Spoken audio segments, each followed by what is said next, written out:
तो देखिए, कहते हैं कि कोशिश करने वालों की कभी हार नहीं होती, और ऐसी कोशिश हमारे सुरेंद्र भाई ने की, जिन्होंने 7 सरकारी नौकरियां की और साथ ही उसके जगह अपनी मेहनत भी करते रहे, और आज यूपीएससी का जो एग्जाम क्लियर करके एसडीएम की पोस्ट पर भी पहुंच चुके हैं। फिलहाल पानीपत शहर से विधायक प्रमोद विजय, जो कि उनका मिठाई खिला करके स्वागत और धन्यवाद इस बात का करेंगे जो पानीपत का नाम उन्होंने रोशन किया है। तहसील कैंप के निवासी है और पिताजी जो है कि किसान रहे हैं, किसान परिवार से बिलोंग करते हैं। कहीं ना कहीं बड़ी बात है, किसान परिवार का युवा आज देश का नाम रोशन कर रहा है, हरियाणा का नाम रोशन कर रहा है। सुरेंद्र जी, बता दीजिए आज किस जो अचीवमेंट आपने हासिल की है।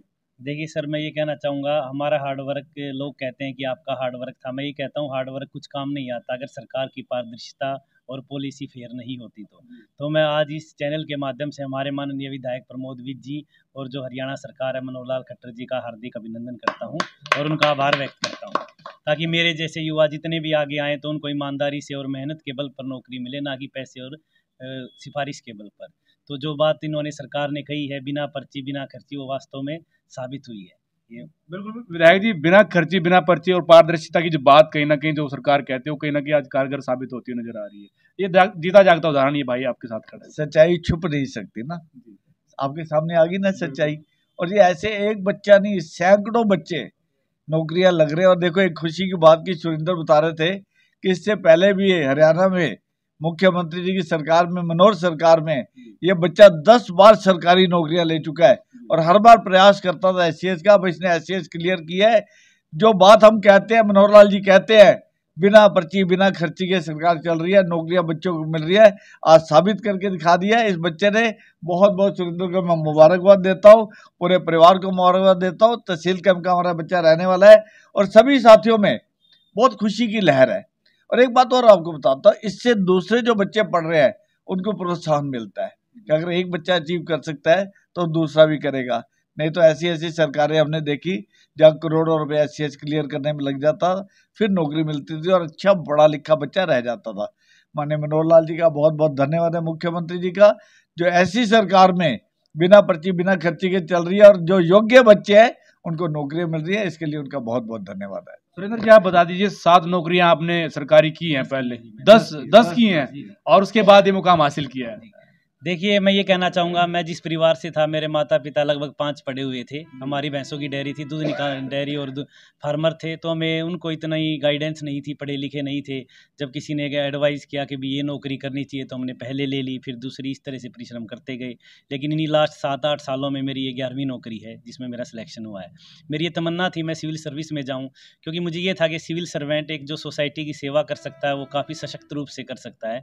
क्योंकि अगर आप दूसरी सर्विस में हैं तो आप कंप्लेंट करते हैं कुछ गलत हो रहा है, लेकिन आप सिविल सर्वेंट हैं तो आप एक्शन ले सकते हैं, उस गलत को रोक सकते हैं, उस गलत को सही में परिवर्तित कर सकते हैं। तो लोग ये जानना चाह रहे हैं क्या रैंक क्या आपका रहा इसमें? हाँ, मैं बताता हूँ। एससीएस का जो रिजल्ट आता है, एक्चुअल में जो रैंकिंग आती है वो यूपीएससी देती है, ये अपनी तरफ से रैंक जारी नहीं करते हैं। तो जैसे फाइनल लिस्ट आई थी भाई एससीएस में सिलेक्टेड कैंडिडेट हैं, क्योंकि जैसे हमारे इंटरव्यू में मार्क्स 39.17 है, तो 17 का मीन्स ये कहते हैं नॉर्मलाइजेशन का कोई मेथड होता है सरकार का, तो उस बेस पे कोई ऑफिशियल ऐसा रैंक नहीं है इसमें है। जहाँ तक एससीएस का सवाल है वो यूपीएससी में आता है जो आईएएस वाली होती है। सुरेंद्र जी, एक बात बता दीजिए, अगर आप कोई जगह चूज करना चाहे, भाई मैं इस क्षेत्र में इस जगह नौकरी करना चाहता हूँ।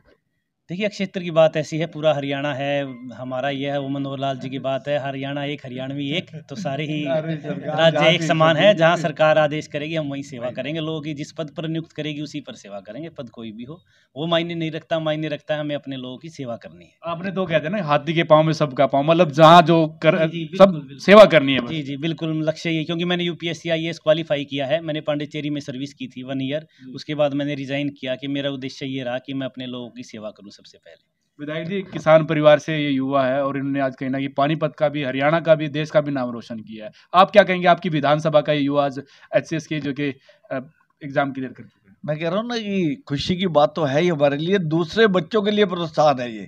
दूसरे बच्चे भी ये देख के और मेहनत करेंगे कि इस सरकार में अगर वो योग्य हैं, अगर अच्छे नंबर लेते हैं, जितने भी टेस्ट होते हैं, परिश्रम करें और उनको भी ऐसी नौकरियां मिल सकती हैं। इस सरकार में ये पॉसिबल है, पहले की सरकारों में ऐसा कभी होता ही नहीं था।